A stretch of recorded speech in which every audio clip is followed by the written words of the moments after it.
Dr. Ojukwu is Dr. Ogonna Ojukwu is a consultant obstetrician and a gynecologist. He's here to discuss all of this. I welcome you. Thank you so much. I'm happy to be here. Yeah, I'm happy that you're here as well. It's something that a lot of people have several myths about, and I know cultures change.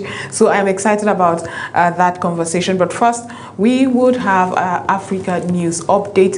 As you already know, the segment where we get you abreast with all that is going on across Africa. And now we begin in Uganda, where the government has issued a high-level alert following the release of the March, April, May 2026 seasonal forecast. Authorities warn that northern and eastern regions are expected to receive near to above average rainfall, raising the risk of flash floods, landslides, and lightning strikes. Officials have also cautioned about secondary impacts, including potential outbreaks of cholera, typhoid, malaria, and dysentery, as well as increased livestock disease and crop pests such as the fall armyworm. Residents in high-risk areas have been advised to relocate if necessary, while motorists are urged to observe speed limits on slippery roads. Meanwhile, in West Africa, Ivory Coast has reassured cocoa farmers that it will continue purchasing excess stock at the guaranteed price. Following concerns, the program may be halted. The stock buying initiative was launched in January to clear unsold beans and provide financial relief after a slump in global cocoa prices. Authorities say around 23,000 metric tons have already been purchased, and the remaining inventory stock will be bought at the guaranteed price of 2,800 francs per kilogram. The assurance comes as tensions had risen among farmers and cooperatives ahead of the mid-crop harvest. At the same time, some West African farmers are increasingly using social media platforms such as TikTok to market their produce and share agricultural knowledge. What began as entertainment has evolved into a tool for direct sales and improved farming practices. Research indicates that networks of agricultural influencers are helping translate scientific research into practical advice, reaching millions across the continent. Farmers say access to digital information and new markets is contributing to better yields and improved incomes. Elsewhere, a migrant boat has capsized off the coast near Dana in eastern Libya, underscoring the dangers of the central Mediterranean migration route. The Libyan Red Crescent says at least 12 bodies have been recovered, with search operations ongoing. The route linking North Africa to Europe remains one of the world's deadliest migration corridors. According to the International Organization for Migration, more than 2,100 migrants died or went missing in the Mediterranean last year alone. In international diplomacy, former Senegalese President Macky Sall has entered the race to become the next United Nations Secretary General nominated by Burundi. Sall joins other candidates as the global body prepares to elect a successor to Antonio Guterres for a 5-year term beginning in January 2027. The Security Council is expected to begin the selection process by the end of July, amid renewed calls for United Nations to appoint its first female Secretary General in its 80-year history. Finally, in Somalia, the International Committee of Red Cross has warned that 6.5 million people are facing acute hunger as prolonged drought devastates livelihoods. 2 consecutive failed rainy seasons have led to livestock death, water shortages, and rising displacement. The ICRC says the crisis is being driven by both drought and conflict, with aid cuts compounding the emergencies. Without urgent rainfall and increased humanitarian support, millions could slip into even more severe levels of hunger. That's it for the African News Update. We go for a short break. When we return, it will be time to discuss obesity. So much to unpack. Stay with us, we'll be right back. Welcome to Razep Africa, the heartbeat of the continent in one show. Here, we celebrate Africa not as a headline, but as a home full of ideas, courage, flavor, and future. This is where we talk about everything Africa. The politics that shape our nations, the innovations that shift our economies, the culture that colors our lives, the challenges we face with honesty, and the victories we are building one story at a time. On this show, no topic is swept aside. We are unfiltered and we are intentional. We bring you experts from across the continent and the world. Voices that know, voices that live the African experience, voices that are shaping the next chapter of our story. Let your spirit rise. We don't just tell Africa's story, we own it. Join Joy Asonye on Razeb Africa, Monday to Friday at 11 a.m. to 12 noon on Global Television.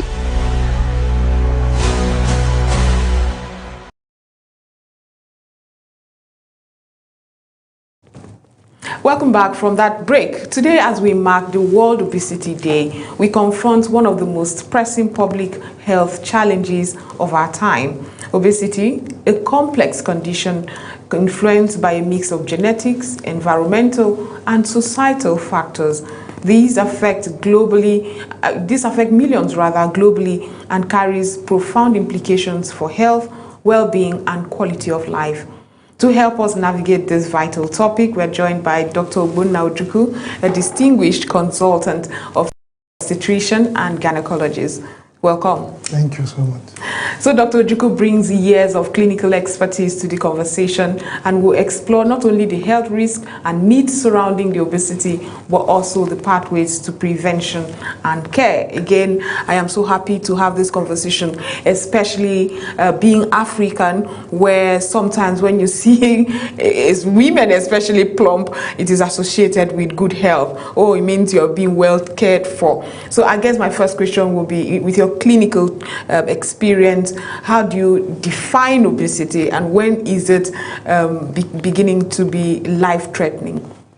Okay, obesity is a chronic, relapsing medical condition that affects both the lifestyle and has some health risk implications. Traditionally, we used to use the basic mass index, what we usually called BMI, to define it, which is calculated using the patient's weight, height, and divided by the height 2 times. Right. So when you now get that, if the value is above 30 or equal to 30, then you consider the patient to be obese. Wow. With that calculation, there are a lot of people who fall into that line of obesity. But I've also heard people say that, oh, it's not about the look, because some people are overweight, but are not necessarily looking overweight and unable to move, and they are not 600 pounds per se, but you could weigh, and sometimes people come and say, oh, the doctor has asked me to lose weight. At what point is it, does it now affect your health, and when do doctors start getting weary? Let me just explain a little bit about the weight, because that's why presently people are not just using BMI to assess obesity. They are now introducing what we call the waist circumference. When you now combine the BMI and the waist circumference, you'll be able to know, especially with that waist circumference, the risk of those medical conditions that usually associated with obesity is higher when the waist circumference is high. Usually for an African, above 94 centimeters for a male and 92 centimeters for a female is considered abnormal. So when you now start, so you don't really use BMI alone. You also assess whether those other health complications like hypertension, diabetes, osteoarthritis are present in the individual. When you now start seeing those complications, even though the BMI may not be as very high, for example, if you have a BMI of around 27, which is less than what we usually define as obesity. But you have all those other complications, like somebody that has a BMI of 27 but is diabetic. You have to do something about it. So some people like athletes may have higher large muscle mass, so they might actually look big, but because the largeness is not about fat but their muscle, so they might look big but they're still healthy. Absolutely. Now I get it, and that's why sometimes you see someone who physically does not necessarily look big, but is asked to lose weight. But let's talk about the socioeconomic part of this. We're having a lot of people is a status thing. I mean, you work here in Africa, where your socioeconomic status is determined by how you look. You must look imposing. And there was such a time that young people were having to take drugs to get bigger because it was the trend at the time. And I'm beginning to see it lately. I had a conversation with a friend who said, what's with this crave for big women? And that's how society moves back and forth. How do you then address and create awareness? I know that's what you've been doing, creating awareness, and that's why you're here today, creating awareness about obesity and the risk factors. How do you talk to a typical Nigerian who is like, if my wife is not super big, I don't want it? That's actually why the theme for this year's World Obesity Day is actually 8 billion reasons to act on obesity, because it's not, there are about 8 billion people in the world. So just like the World Obesity Federation is calling every hand to be on deck to tackle this problem, because as at the last count, up to 1 billion people are obese in the world. So it's a problem that is really affecting the world globally. So both as individuals, medical persons, and organization, NGO, government, everybody's hand should be on there to sensitize the population.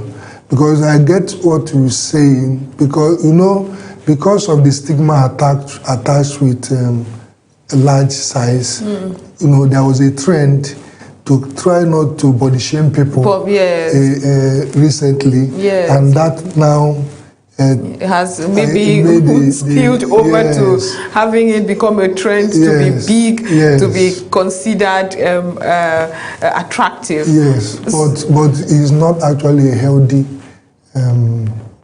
condition to be overweight or obese, because there are a lot of health implications. What are those health implications that are associated with obesity? The common ones include type 2 diabetes. You have osteoarthritis. Then also have things like hypertension. I know these are non-communicable diseases, and the burden of those diseases are increasing, and obesity is actually contributing significantly to those conditions are happening. And then there is recent focus on childhood obesity. Because children are more likely to develop these complications faster than adults. And why do you think there's that trend? Is it lifestyle? Have we moved our lifestyle? Are we feeding children unhealthy meals, or it's just genetics? Genetics has a role to play. Also, there's what we call pre-programming at birth. For example, a child that was born with low birth weight is at risk of developing obesity later in life. Then also, if you consider the fact that with urbanization, our food is becoming more processed, high carbohydrate, refined sugar, and we tend to give our children these things.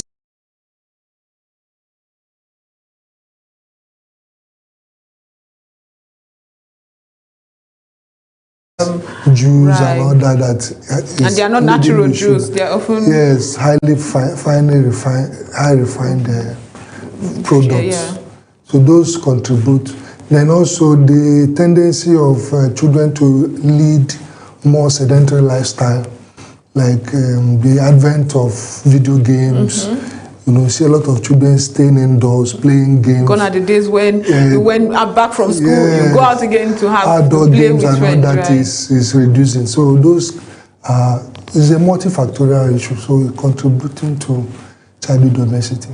How aware do you think? I mean, you work with the Abuja clinics. How aware, when you have this conversation, especially around childhood obesity, how aware are the parents that some of the lifestyle choices are not helping with this? And you mentioned hypertension and several other risks for adults. Does it also happen in children? Yes. The risk of hypertension for children? Even childhood diabetes.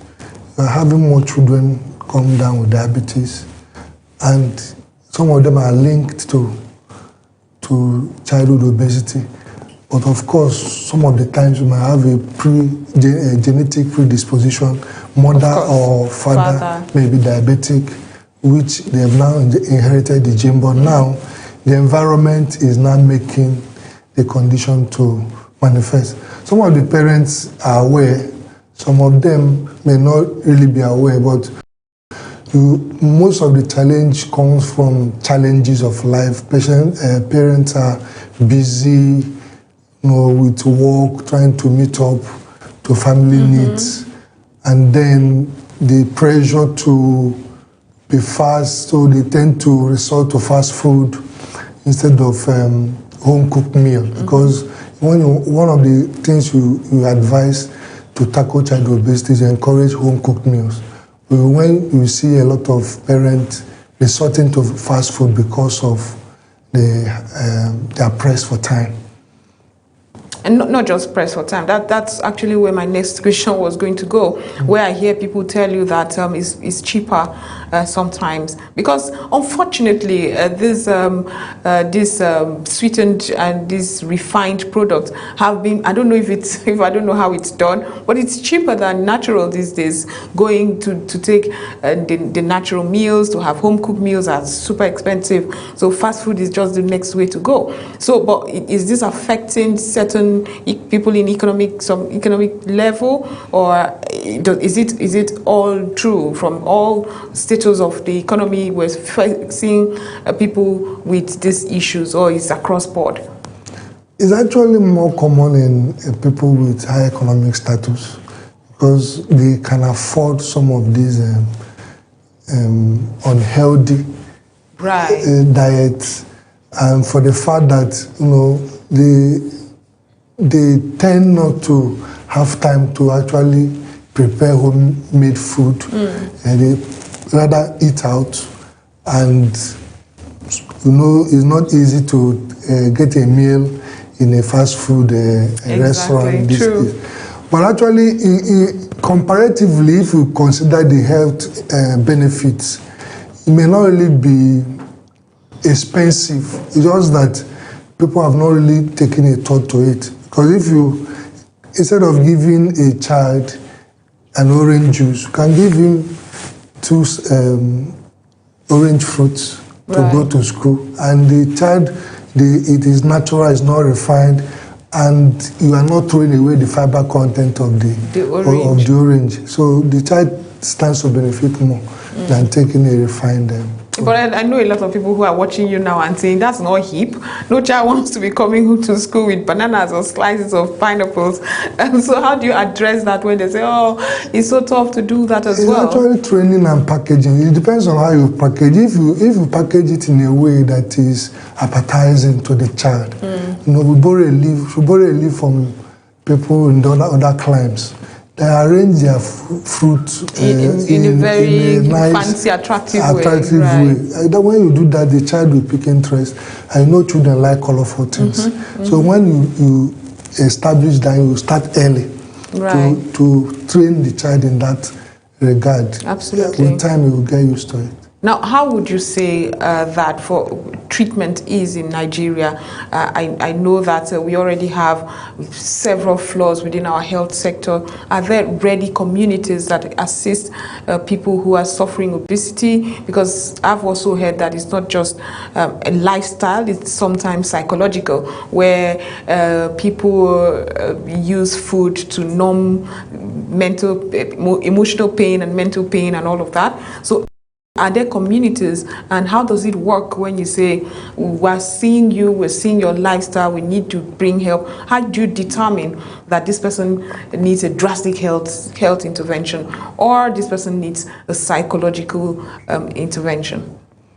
It stems from the history that you take from the client at the point you meet the client. Okay. You try to find out, now you've diagnosed this patient as obese, based primarily at first on the BMI, and maybe also in addition to the waist circumference. You might want to do other evaluations, tests to see whether other complications have already set in or they're trying to set in. Like you check the blood pressure, you do some tests like blood sugar, lipid profile, to assess the patient holistically and now know whether in addition to maybe a raised BMI, there are other complications that are already setting in. Okay. So with that, we will now know what the patient requires. Because the indication for medication depends actually on if the BMI is very high, if you have above 30, or maybe even as low as 27, but you have complications like diabetes have already set in, then you need to treat. So there are different layers of the treatment. You start with the lifestyle modification of the patient to try to find out how is the person's lifestyle, what kind of work does he do, how much activity does he participate on his weekly basis. Then with that, you can now program. You might have to bring in the services of a nutritionist, depending on if you find out that there's a dietary issue in the client. Then you will now decide, usually it's the physicians that will now decide if the client needs medication. Right. There are a number of medications that can be given. Also, there are surgical procedures that can be done depending on how obese, how severe. Someone that is very obese, BMI of more than 40, or have very severe forms of diabetes or hypertension that organs may even fail if you don't do something about it. Such patients may need to do surgery. And those surgeries are available in the country, but are very expensive. They're available in the country. What surgeries is it? Is it the one where you clip the small stomach? Yeah, right. One of them. And then I see a lot of, lately, there's a trend on abdominoplastic surgeries.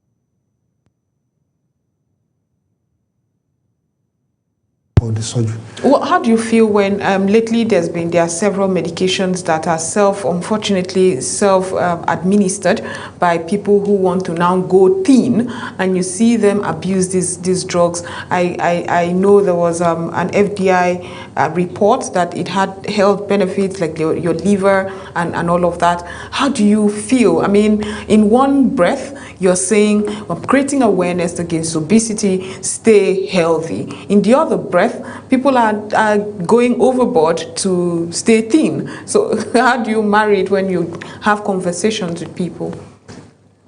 Of course, those medications are prescription medications. They are not over-the-counter medications. And yet, even though in our crime, Some people say find a way of assessing it.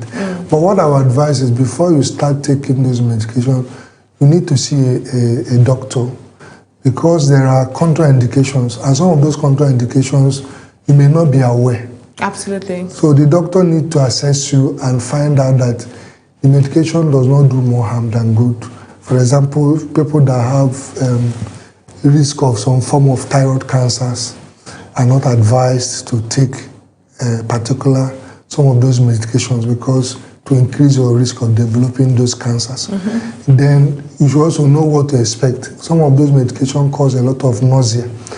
And then the dosing has to be graduated and titrated in a certain way. And you may not know what fits you. Yeah, so you need to take the medication based on a doctor's prescription, not just because you want to look thin.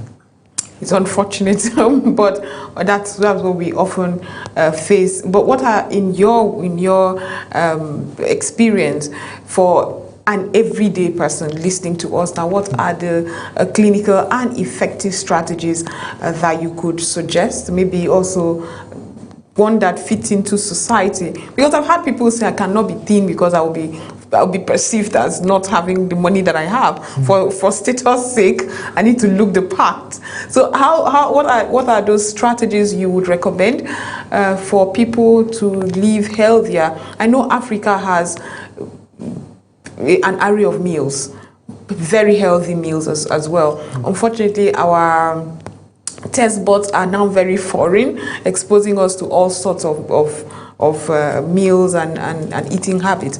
How do you marry it to Africans listening to you as with your work at the Abuja clinics? How do you talk to people to say, you know what, it's not hip to eat terrible meals? Yes, the way to start is lifestyle. We need to be practical about this. You have to increase activity, reduce sedentary lifestyle. For example, you get to the office, instead of parking very close to your office, you can park a little bit away and trek. Sometimes, instead of using the lift, it's better to use the staircase. These are some of the things you can do to help yourself. Because what is actually advised is try to exercise up to 150 to 300 minutes per week. Wow. So and then obesity is one of the core problems is what we call energy imbalance. That is the calorie that you take in is more than the one you spend. Right. So if you can arrange and make sure that you don't have excess energy balance, so that, because if you watch what you eat, you watch the calories you take, and then gauge it against the activities that you are going to do. If you are not a very active person, you will not want to eat a lot. And also, for example, you are going to bed, you know the bedtime is not activity. You now go and load yourself with a very high carbohydrate diet, heavy with energy. It's not that you go to bed. That will not be advisable. So those are practical things. Then secondly, apart from those things I've mentioned, you need to also do some checkups. Okay. If it's annually, try to find out how your body is doing. Then keep an eye on your weight, because that is what is modifiable. Your height may not be able to change, but the weight, it's within your. There's still so much to discuss, but it's time to go for a short break. We hear people tell you that I'm doing all the right things and yet I'm not losing the weight. And we've also seen people who in our eyes are thin but still susceptible to some of those things that Dr. Ojukwu just mentioned. We'll get to that conversation after this short break. Stay with us. We'll be right back. Welcome to Razep Africa, the heartbeat of the continent in one show. or rather the doctor and several other people in the field are creating awareness, especially from the Abuja clinics, ensuring that you are aware the many dangers associated with obesity, also encouraging those who are fighting this battle of obesity, especially in Nigeria and Africa, where often we bigger people are given the more respect in society, and it makes it a very dicey conversation to have, not to mention the global acceptance of your body as it is. Is that dangerous, or does it help your self-awareness or confidence that is necessary to live a life with integrity? That's the conversation we're having. We got the conversation now to I am doing everything right and yet I don't seem to be losing weight. I'm sure you've heard that before. I don't know, is it true when somebody comes to you to say, listen, I'm eating well now, I'm checking my calories, I'm exerting myself, I'm doing exercises, and yet I'm not losing the weight? Is it possible, or is there underlying reasons? Yes, like I mentioned earlier, there's a genetic predisposition to the condition. So it's not just about you are eating a lot. So if there's a genetic predisposition, you are not going to make an extra effort. When people say I've done everything I need to do, most times the two major things they have done is actually dieting and exercise. But isn't that the main things to do? Yes, those two things are important, but there are other aspects of the condition that people tend to neglect. For example, if somebody that doesn't sleep well, sleep deprivation is one of the things that predisposes to obesity. Really? Yes. So you know that for an adult, it's recommended that you have up to 7 to 8 hours of sleep at night. Every night, right? Yes. So, but I can say that a lot of people are not able to achieve that because of so many other things. Some come back late from work, then they need to leave their homes early to get to work very early. Some other reasons are also there that makes people stress off work. Some cannot actually shut down their brains to have a proper sleep. So for us, another thing is that sleep hygiene. You know, with advent of mobile phones, a lot of people sleep with their phone by their side. Some people on their screen just before they go to bed. All those things are bad sleep hygienes that can affect an individual eventually. So there are hormonal components also to the condition.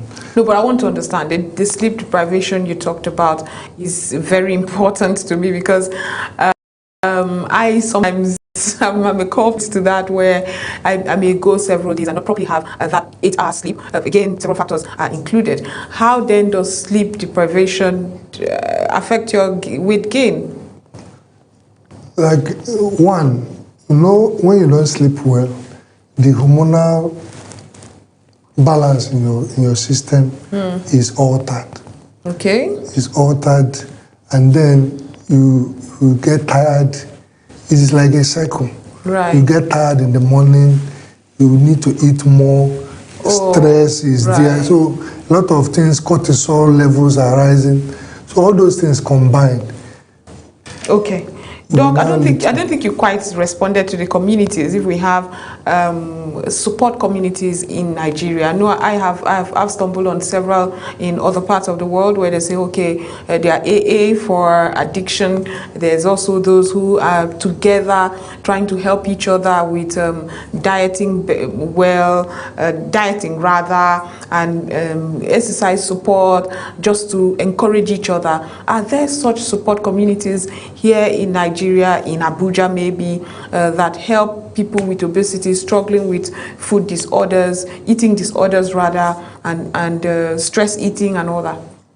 Yes, there are, but they are far and in between. There are not many, and their visibility is not there. And they are not as organized and structured like we have outside of this climb. Right. But I know the World Obesity Federation is doing more to create those awareness. I think in this part of the world, the better way to actually gain traction is to go through schools. If we go to our schools and create awareness in our schools early, I think that will go a long way to mitigating the problem. Okay, so I also stumbled on that trend. That I think it was an article I read in America, where a lot of young people were beginning to be anorexic, and just so that they could be thin, and so they were no longer having meals, or when they do have meals, they go artificially throw up just so that they remain thin. Is it a condition we are also developing in Nigeria or in Africa? That condition happened when those celebrities started portraying leanness as a trend and a vogue. But I think the trend is reversing. Now we are having bulimia. Yes. The trend is reversing, even though recently with the advent of some of these medications, but those medications are quite expensive, so it's not everybody that can afford it. So I think maybe when the drug becomes cheaper, you'll see more people using them. Right, but I mean, it's still artificial, and these are all eating disorders that we do not address back here, where you are bulimic or anorexic, or these are all eating disorders. Are there support for them? Do we have them? Because it's mostly mental. This is not. They are not necessarily presenting symptoms. So if you have a child who is bulimic, that's the term, isn't it? Yeah. Right. How do you get help for this child? This condition can be treated in hospitals. What in our society, what we tend to see is more of family support system, right, rather than organized, maybe government and NGOs coming in. You know, maybe it's an area that some people should think about coming in. But when you take the child to a pediatrician, they'll be able to help the child in one way or the other. Like we said, there are some psychological aspects to it. You might need to bring the psychiatrist in because there is what we call cognitive behavioral therapy, which will help, address that kind of problem. But it's something that should require the input of an expert. It's not something that an ordinary person can do. But most times, when you see those kind of clients, it's usually the family that come together to try and find help for that individual. I mean, Doc, like we have established, we've been going back and forth. Sometimes the very thin is being woke. It's the trend. It's hip. Sometimes, your plump is the hip, and this is driven by media, our entertainment industry, our movie industry, and all of that. What would you suggest should be the advocacy, and how can we achieve it, considering how drastic it is when a trend is ongoing? How can we achieve advocacy for healthy eating instead of you are thin, that's the woke, that's the trend, or you're plump, that's the trend? Is to maintain a balance. I think balance is the key. Because like there was a time when, because of bullying, body shaming,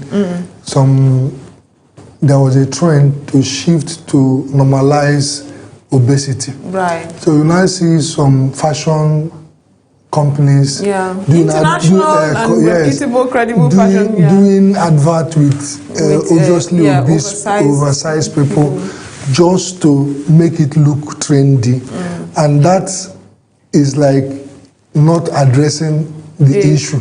Because in the bid to prevent bullying, you are now creating another problem. Exactly. So it's to call a spade encourage people that are overweight to lose weight. And that should also be included in advocacy, in even movies, because some of those things, music, because it's culture.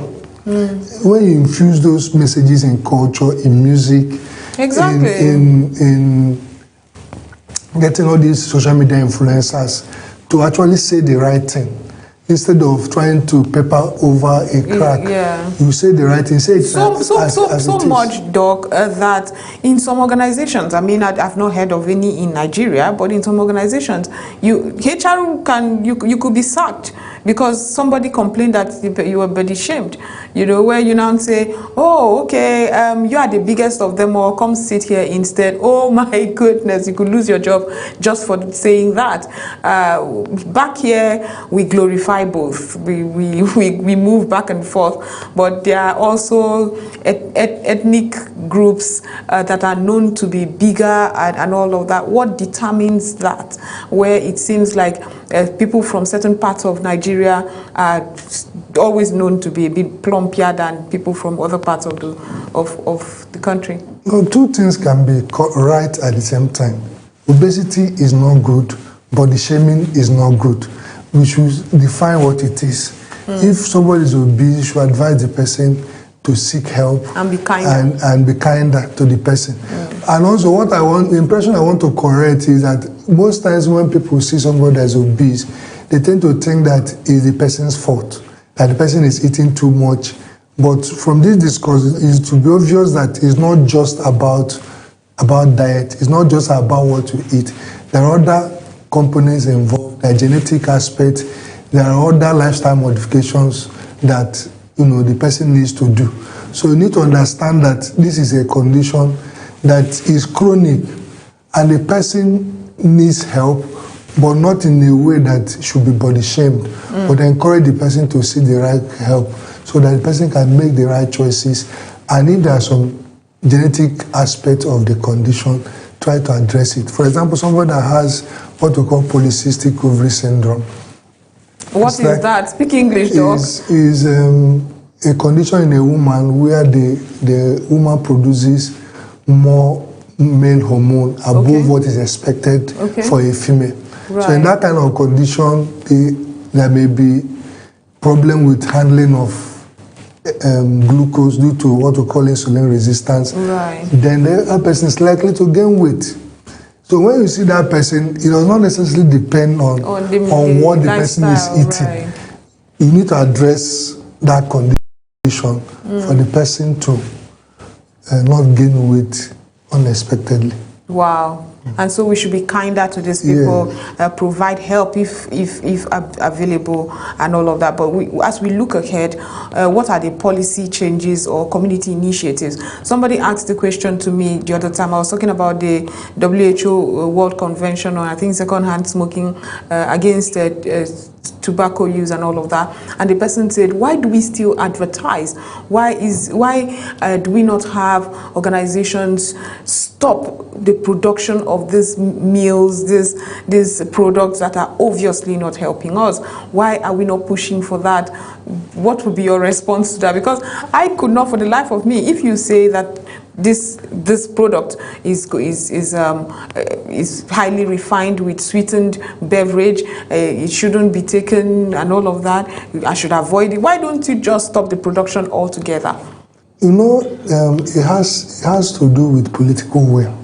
It can be done? It can be done because, if the people in power decide that they want to make some changes, they can actually do that. Right. For example, in America now, before the present administration came in, there used to be some form of dyes that they add to their food, right? Which some of those dyes were even banned in Europe, right? But they were available in the US. They were using it. But when this administration came in, they insisted that those dyes should be removed from their food and processed. So it's political will. Yes. If they decide, they can pass laws.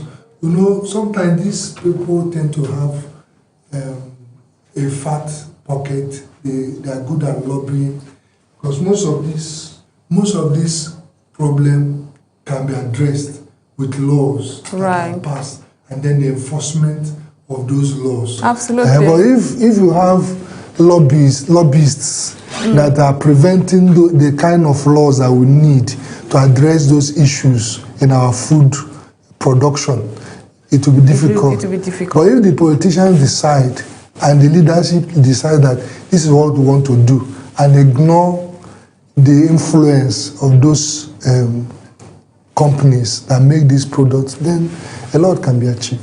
Wow. Well, do we have enough community initiatives to push for healthy eating? And like I said, I know you said it is not necessarily true. Food produce, I mean, our food produce, our crops, our natural meals seem to be very expensive. I mean, if I have to buy oranges, it's just easier to just buy a pack of juice. I apologize. I mean, I can't help but giggle because, I mean, when we talk about how quick meals have become and how growing up home-cooked meals was the in thing. You could not wait to go home to your mother's meal. But now you could stop by, have a quick meal. How can we achieve it in this fast-paced life of ours where the hustle and bustle doesn't even let you achieve home-cooked meal? You have to be at work, your children have to be in school. By the time you return, both of you are fagged out. You're like, you know what, let's order pizza.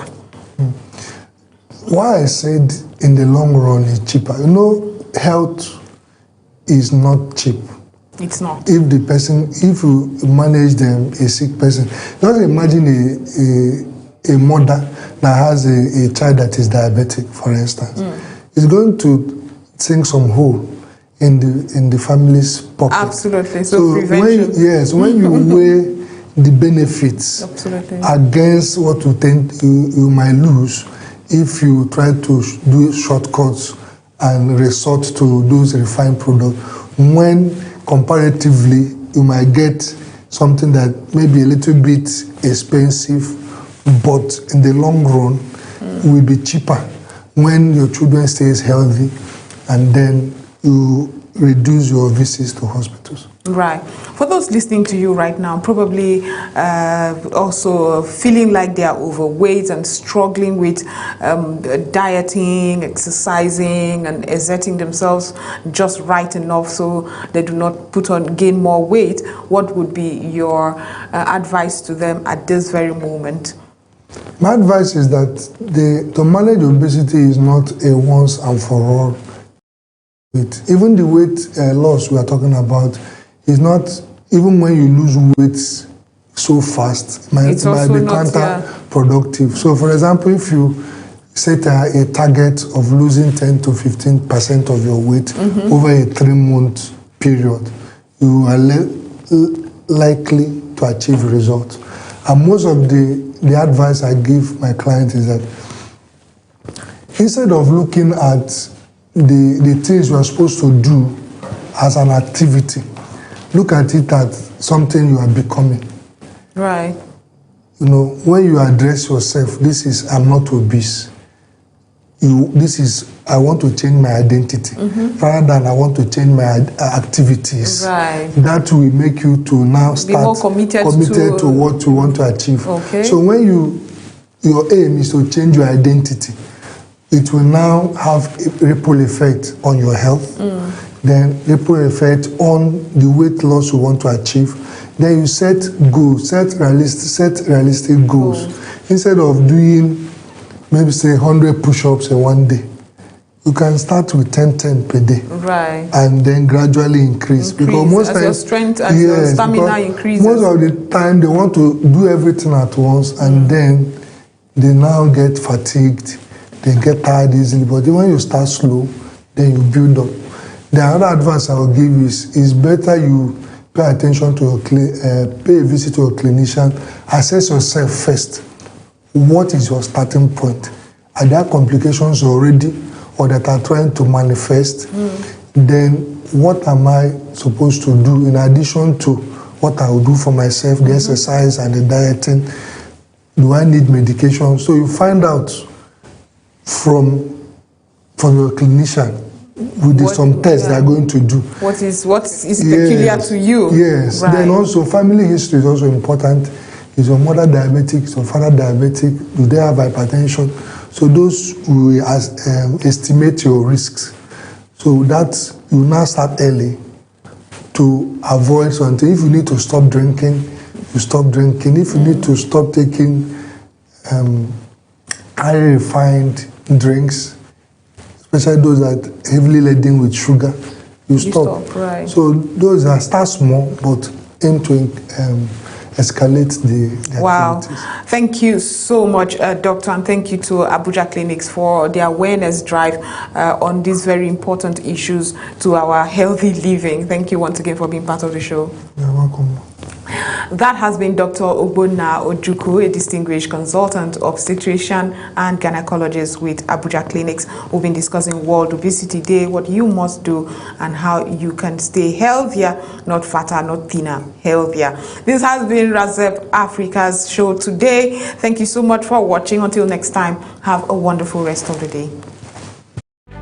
Welcome to RAZEP Africa, the heartbeat of the continent in one show.